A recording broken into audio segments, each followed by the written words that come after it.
여러분, 가난하지만 행복했던 가족이 하루아침에 무너진다면 어떻게 하시겠습니까? 남편의 갑작스러운 죽음, 그리고 남겨진 빚. 나는 두 아이를 지키기 위해 모든 것을 포기하고 버텼습니다. 그런데 믿을 수 없는 사람이 나타났습니다. 바로 남편의 전처. 아이들을 버리고 떠났던 여자. 그녀는 뻔뻔하게 내 앞에 나타나 이렇게 말했습니다. 아이들을 돌려줘. 아니면 2억 원을 내놔. 여러분이라면 어떻게 하시겠습니까? 하지만 여기서 끝이 아니었습니다. 그녀가 떠난 후 나는 진실을 알게 되었습니다. 그녀는 왜 다시 나타난 걸까요? 그리고 우리가 몰랐던 남편의 비밀은 무엇이었을까요? 1년 후 모든 것이 끝났다고 생각했을 때 걸려온 한 통의 전화. 너 아직도 다 알고 있다고 생각해. 과연 나는 아이들과 함께 행복해질 수 있을까요? 아니면 또다시 지옥으로 떨어질까요?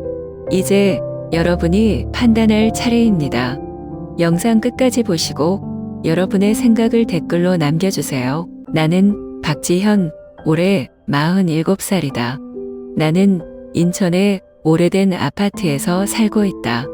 이 도시는 서울처럼 화려하지도 시골처럼 한적하지도 않다. 바쁘게 돌아가는 도심과 조용한 골목길이 공존하는 곳. 낮에는 사람들이 생계를 위해 분주하지만 밤이 되면 정막이 감도는 곳이다. 나는 이곳에서 20년 가까이 살았다. 정우성과 결혼한 이후부터였다. 그는 내가 평생을 함께할 사람이라 믿었던 남자였다. 우리 가족은 평범하지만 행복했다. 남편은 휴대폰 수리점을 운영했고 나는 부평역 근처에서 붕어빵을 팔았다.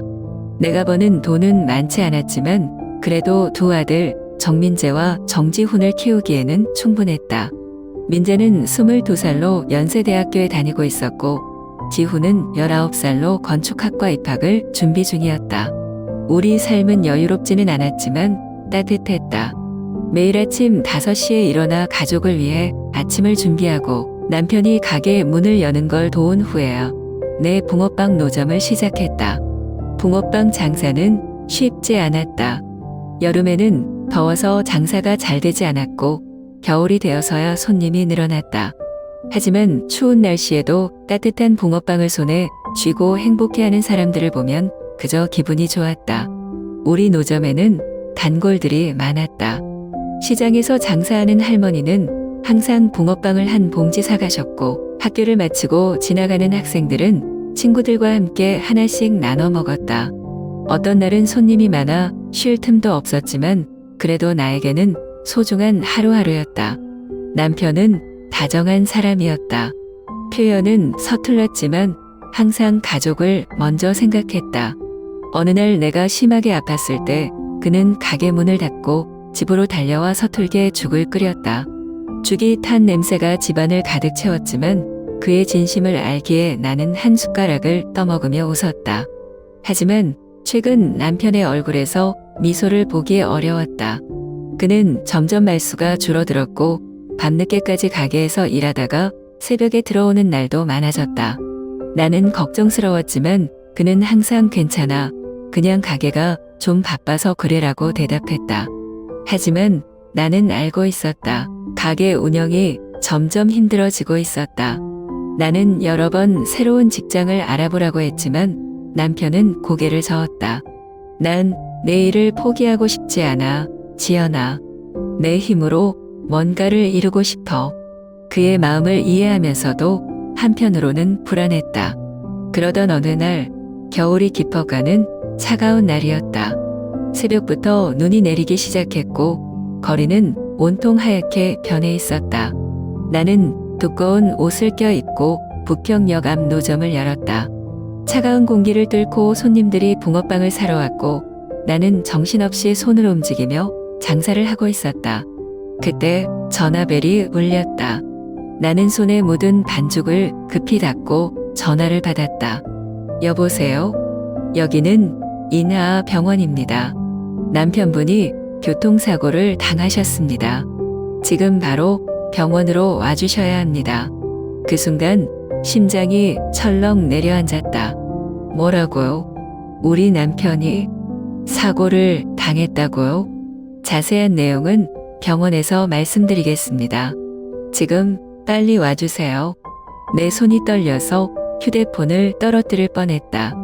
나는 곧장 가게를 접고 뛰다시피 버스에 올랐다. 병원으로 가는 동안 내 머릿속은 온갖 생각들로 가득 찼다. 괜찮을 거야. 그냥 가벼운 사고일 수도 있어. 곧 깨어나겠지. 하지만 병원에 도착했을 때 남편은 이미 싸늘한 시신이 되어 있었다. 죄송합니다. 병원에 도착하기 전 이미 심정지가 왔습니다. 의사의 말이 들렸지만 내 머릿속은 하얘졌다. 아니에요. 거짓말이죠. 아침에 나올 때까지만 해도 멀쩡했는데 나는 남편의 손을 붙잡았지만 차가운 감촉만이 느껴졌다. 눈물이 멈추지 않았다. 하지만 충격은 여기서 끝이 아니었다. 장례를 치르고 며칠 후 나는 남편이 거액의 빚을 남겼다는 사실을 알게 되었다. 가게 운영이 어려워지면서 그가 몰래 돈을 빌렸고 심지어 우리가 살고 있는 집까지 담보로 잡혀 있었다. 나는 그 사실을 전혀 모르고 있었다. 그는 내게 말하지 않았다. 아마 내가 걱정할까봐 숨겼을 것이다. 하지만 그는 떠났고 남은 건 감당할 수 없는 빚뿐이었다. 한 달도 되지 않아 나는 남편을 잃었고 집을 잃었으며 우리의 모든 것을 잃었다. 그러나 나는 무너질 수 없었다. 아직 내게는 두 아들이 있었다. 나는 살아야 했다. 설령 앞길이 캄캄하더라도 나는 버텨야 했다. 하지만 나는 몰랐다. 그때부터가 진짜 지옥의 시작이었다. 집에서 쫓겨난 후 나는 두 아들과 함께 간석동의 작은 원룸으로 이사했다. 방은 좁고 습기가 많았으며 창문조차 오래되어 잘 열리지 않았다. 벽지는 군데군데 곰팡이가 피어 있었고 밤이 되면 건물 밖에서 바람이 새어들어와 더욱 춥게 느껴졌다. 하지만 우리에게는 다른 선택지가 없었다. 가진 돈으로 구할 수 있는 곳은 여기뿐이었다. 이삿짐이라고 할 것도 없었다. 남편이 남긴 빚을 청산하느라 대부분의 가구와 물건을 정리해야 했기 때문에 우리가 가져온 것은 겨우 몇 개의 옷가지와 책 몇 권뿐이었다. 그마저도 방 한쪽 구석에 조심스럽게 쌓아두었다. 이삿날 나는 아이들 앞에서 애써 미소를 지었다. 여기서 다시 시작하면 돼. 우리끼리라도 함께 있으면 괜찮아. 하지만 두 아이의 얼굴은 밝지 않았다. 민재는 아무 말 없이 창밖을 바라보았고 지후는 억지로 웃어 보였지만 그 눈빛에는 씁쓸함이 서려 있었다. 나는 다시 일을 시작해야 했다. 원래 하던 붕어빵 장사를 계속하고 싶었지만 노점 운영에는 허가가 필요했고 당장 돈이 필요했던 나는 더 안정적인 일자리를 구해야 했다. 결국 동네에 있는 작은 한식당에서 설거지 아르바이트를 하게 되었다. 저녁 6시부터 새벽 2시까지 쉴 틈 없이 접시를 닦고 바닥을 청소했다. 따뜻한 물 속에 손을 담그고 있으면 처음에는 기분이 좋았다. 하지만 몇 시간씩 반복하다 보면 손이 붉게 부어오르고 물집이 잡혀서 쓰라릴 때도 많았다. 사장님은 말수가 적었지만 일하는 모습을 보고 가끔 따뜻한 국을 한 그릇 내어주었다. 힘들지? 뜨거운 거라도 먹고 가. 그 한마디에 나는 울컥했지만 꼭 참고 고개를 숙였다. 감사합니다. 내가 일하는 동안 민재는 낮에는 학교를 다니고 밤에는 카페에서 아르바이트를 했다. 공부로 바쁠 텐데도 매일 늦게까지 일하고 돌아오는 아들을 볼 때마다 가슴이 아팠다. 엄마, 걱정하지 마. 이 정도는 할 수 있어. 그렇게 말하는 민재의 얼굴에는 피곤함이 가득했다. 예전에는 수업이 끝나면 친구들과 도서관에서 공부하던 아이였다. 하지만 이제는 책보다 커피 머신을 더 자주 만지게 된 듯했다. 지호는 학원에서 고등학생들을 가르치는 과외 아르바이트를 시작했다. 원래 건축가가 되고 싶다며 도면을 그리고 디자인을 연구하는 걸 좋아했던 아이였다. 하지만 지금은 꿈보다 현실이 더 중요해요, 엄마. 라고 말하며 돈을 벌 궁리를 먼저 했다. 그 말이 너무 가슴 아팠다. 어느 날 새벽, 일을 마치고 돌아왔을 때였다. 집은 조용했고 아이들은 이미 잠들어 있었다. 나는 조용히 부엌으로 가서 물 한 잔을 마시려다 식탁 위에 놓인 작은 봉투를 발견했다. 그 안에는 몇 장의 지폐와 함께 작은 쪽지가 들어 있었다. 엄마, 이건 내가 아르바이트에서 번 돈이에요. 너무 무리하지 말고 우리랑 같이 오래 있어 줘요. 사랑해요. 나는 그 자리에서 꼼짝할 수 없었다. 봉투를 꼭 쥔 채 눈물이 뺨을 타고 흘러내렸다. 이 아이들이 어리광을 부려야 할 나이에 나를 걱정하고 있었다. 엄마를 위해 아르바이트를 하고 엄마가 힘들까봐 조용히 돈을 건네고 있었다. 나는 그저 이 아이들에게 좋은 엄마가 되고 싶었을 뿐인데 오히려 이 아이들이 나를 돌봐주고 있었다.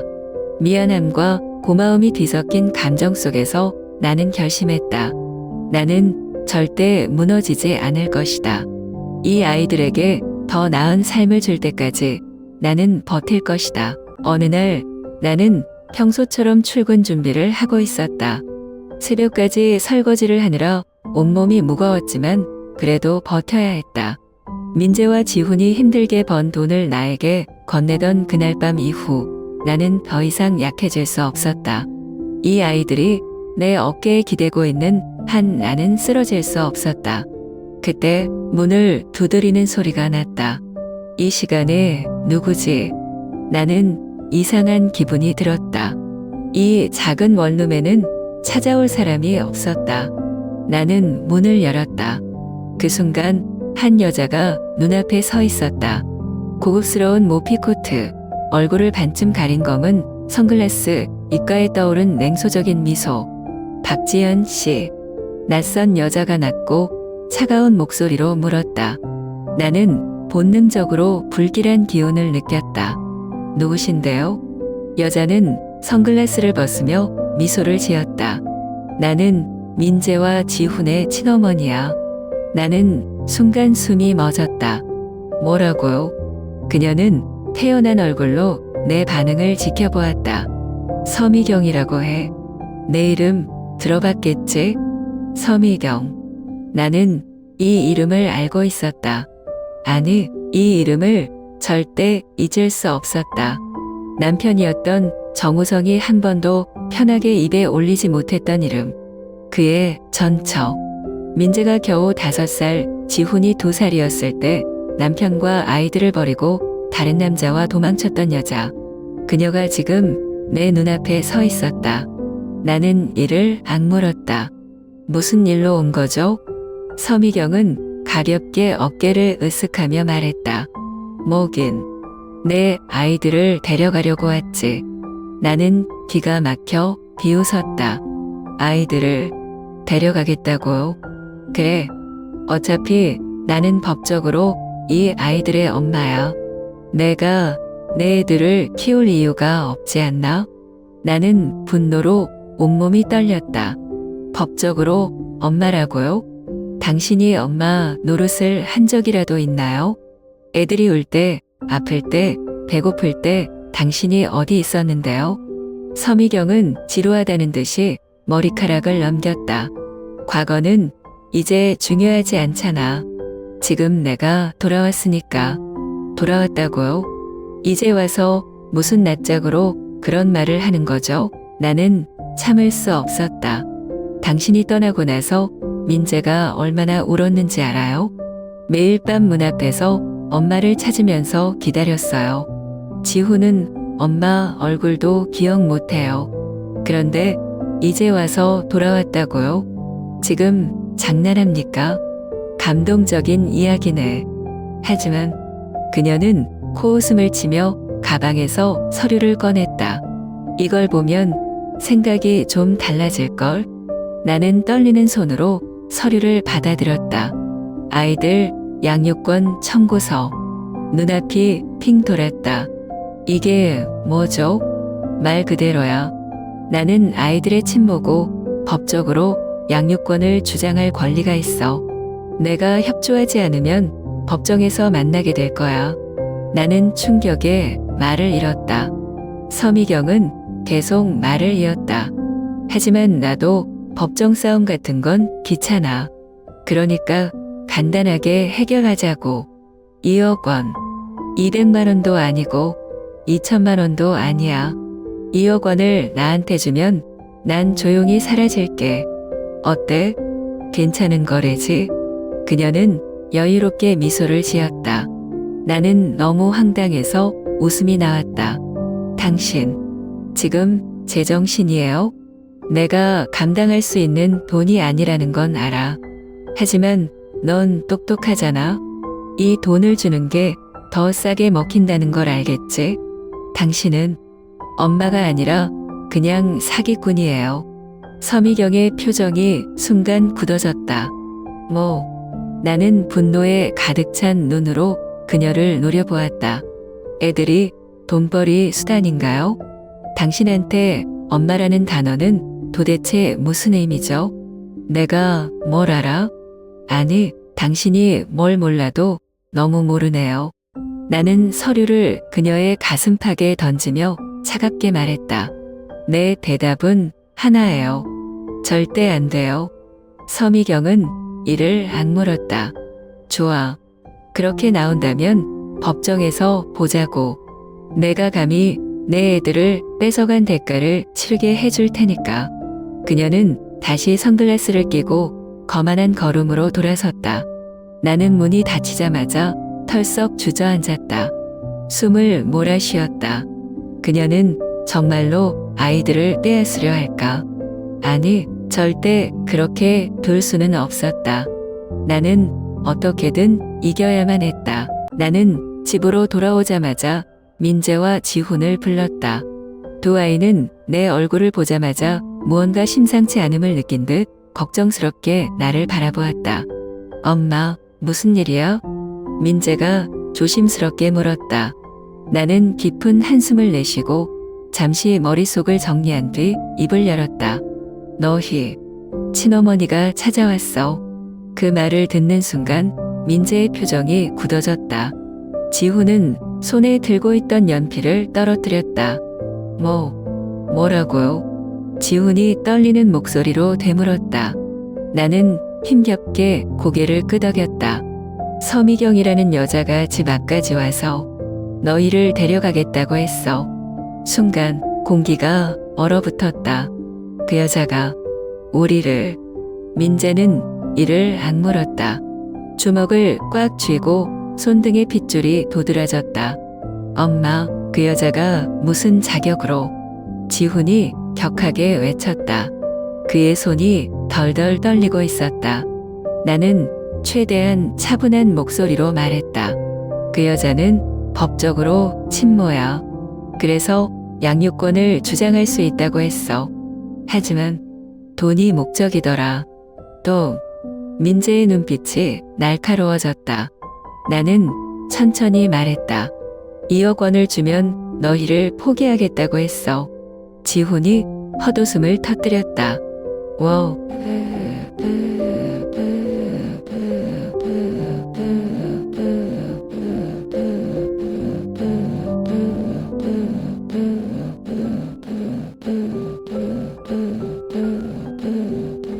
진짜 대단하다.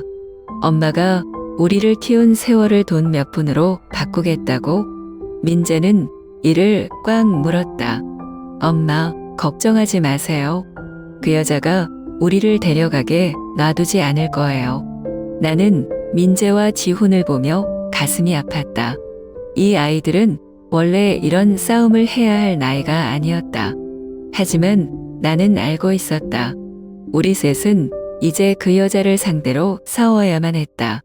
그날 밤 민재는 컴퓨터를 켜고 서미경에 대한 정보를 조사하기 시작했다. 지훈도 휴대폰으로 무언가를 계속 검색하고 있었다. 나는 그 모습을 보며 물었다. 뭘 찾고 있니? 지훈이 화면을 보여주었다. 이 여자, 도박에 손을 댔어요. 빚이 엄청 많아요. 여기 보세요. 나는 화면을 들여다보았다. 온라인 커뮤니티에 서미경의 이름이 올라와 있었다. 서미경. 걔 도박 때문에 완전 망했다더라. 옛날에는 잘 나갔다는데 지금은 빚쟁이들한테 쫓기고 있음. 얼마 전에 사채업자들이랑 싸운 거 봤는데 장난 아니더라. 나는 충격을 받았다. 이 여자는 돈이 없어서 아이들을 찾은 것이었다. 양육권이 중요한 게 아니라 그저 돈이 필요했던 것이다. 이 여자, 우리를 팔아넘기려고 했던 거야. 민재가 이를 악물었다. 그 순간 지훈이 또 다른 자료를 찾아냈다. 엄마, 이거 봐요. 나는 지훈이 내민 서류를 들여다보았다. 서미경의 친권 포기 각서. 나는 믿을 수 없었다. 이건 어디서 난 거야? 아빠 서랍에서 찾았어요. 아빠가 이걸 보관하고 있었나 봐요. 나는 손으로 서류를 꼭 쥐었다. 이건 결정적인 증거였다. 이걸로 끝냈어. 민재가 차갑게 말했다. 이제 저 여자가 무슨 말을 해도 소용없어요. 그 다음 날 나는 다시 서미경을 찾아갔다. 그녀는 카페에서 태연한 얼굴로 앉아 있었다. 내가 다가가자 그녀는 비웃듯 말했다. 그래, 돈 준비했어? 나는 그녀 앞에 서류를 내밀었다. 이게 뭔지 아시죠? 서미경이 서류를 넘겨보다가 얼굴이 하얗게 변했다. 이게 어떻게? 나는 단호하게 말했다. 당신이 친권을 포기한 서류예요. 당신은 15년 전에 이미 아이들을 버렸어요. 법적으로도 도의적으로도 당신은 아이들의 엄마가 아니에요. 서미경이 당황하며 서류를 움켜쥐었다. 이걸 어디서? 그건 중요하지 않아요. 나는 차갑게 말했다. 이제 다시는 우리 앞에 나타나지 마세요. 서미경은 분노로 얼굴을 일그러뜨렸다. 너, 내가 뭔데 나한테 이래? 난 민재와 지훈의 엄마예요. 당신은 아무것도 아니고요. 나는 서류를 다시 빼앗아 들고 일어섰다. 이제 사라져요.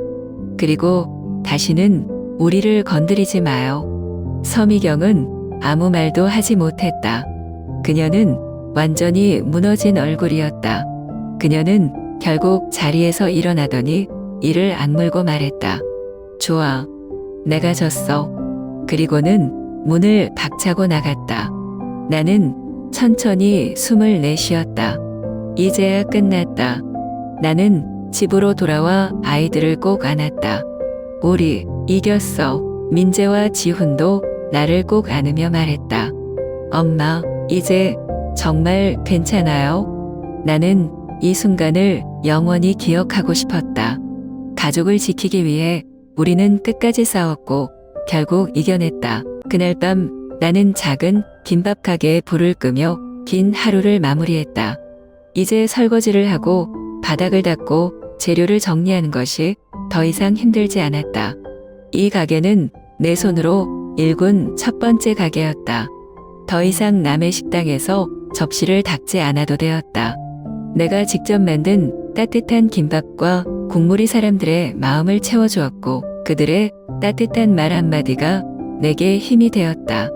문을 닫고 나오자 익숙한 두 사람이 나를 기다리고 있었다. 엄마, 민재와 지훈이 나를 향해 손을 흔들며 다가왔다. 너희들 여기까지 왔어? 나는 놀란 얼굴로 물었다. 민재는 환하게 웃으며 내 앞치마를 벗겨주었다. 오늘은 우리가 모시러 왔어요. 지훈도 장난스럽게 웃으며 팔짱을 꼈다. 이제 엄마가 이렇게 늦게까지 일하는 거 우리 못 보겠어요. 나는 피식 웃으며 고개를 저었다. 일하는 게 싫지 않아. 이 가게는 엄마가 하고 싶었던 일이니까. 민재는 고개를 저으며 단호하게 말했다. 엄마, 이제 우리도 돈을 벌어요. 더 이상 엄마가 그렇게 힘들게 일할 필요 없어요. 나는 순간 가슴이 뭉클해졌다. 하지만 엄마는 이 일이 좋아. 사람들과 이야기하고 내가 만든 음식을 먹고 기뻐하는 모습을 보면 힘이 나거든. 지훈이 내 손을 꼭 잡았다. 엄마, 이제 엄마 차례예요.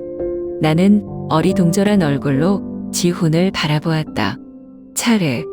민재가 고개를 끄덕이며 말했다.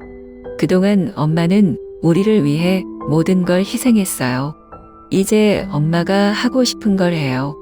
여행을 가든 취미를 찾든 엄마를 위해 사는 거예요. 나는 잠시 말문이 막혔다. 이 아이들은 이제 어른이 되어 있었다. 내가 그토록 지켜주려 했던 두 아이가 이제는 나를 지키고 있었다. 눈물이 주르륵 흘러내렸다. 엄마는 괜찮아. 엄마는 정말 행복해. 나는 두 아들의 손을 꼭 잡으며 미소를 지었다. 우리가 지옥을 지나왔잖아. 이제는 행복할 시간이야. 그러나 모든 것이 끝난 것은 아니었다. 그날 밤 집으로 돌아오면서 나는 문득 낯선 느낌을 받았다. 아파트 입구 근처에 낯선 검은색 차가 서 있었다. 나는 불안한 기분에 주변을 살폈지만 아무도 없었다. 설마. 나는 조심스럽게 발걸음을 재촉했다. 그 순간 휴대전화가 울렸다. 나는 심장이 철렁 내려앉았다. 그녀는 1년 전 우리 앞에서 사라졌어야 했다. 하지만 이제 다시 내 눈앞에 나타나려 하고 있었다. 나는 휴대전화를 쥔 손을 꽉 움켜쥐었다. 이제 다시 시작될지도 모르는 싸움. 그러나 이번에는 달랐다. 이제 나는 더 이상 혼자가 아니었다. 나는 민재와 지훈을 떠올리며 차갑게 화면을 바라보았다. 그리고 전화를 받았다. 나는 천천히 휴대전화를 귀에 가져갔다. 무슨 일이지? 차가운 내 목소리에 상대방은 잠시 침묵했다. 그리고 익숙하지만 듣고 싶지 않은 목소리가 들려왔다. 오랜만이야, 박지현. 서미경이었다. 나는 조용히 숨을 들이마셨다. 내가 다시 나한테 연락할 이유가 있나? 그녀는 가볍게 웃으며 말했다. 너 아직도 나에 대해 다 안다고 생각해. 나는 차갑게 대꾸했다. 너한테 더 이상 관심 없어. 우린 끝났어. 그래? 그녀의 목소리는 여유로웠다. 그렇다면 너는 내 아들들이 아버지의 비밀을 모른다는 걸 알고 있나? 나는 순간 얼어붙었다. 뭐? 서미경은 여유롭게 말을 이어갔다. 정우성이 너한테 모든 걸 다 말해줬을 거라 생각했어. 나는 순간 심장이 뛰는 속도가 빨라지는 걸 느꼈다. 도대체 무슨 소리를 하는 거야? 그녀는 웃으며 말했다. 궁금하면 직접 만나서 이야기하지 않을래? 어차피 나도 너랑 해결해야 할 게 있으니까. 나는 깊은 한숨을 내쉬며 하늘을 바라보았다. 우리 가족은 이제 행복해질 수 있다고 생각했다.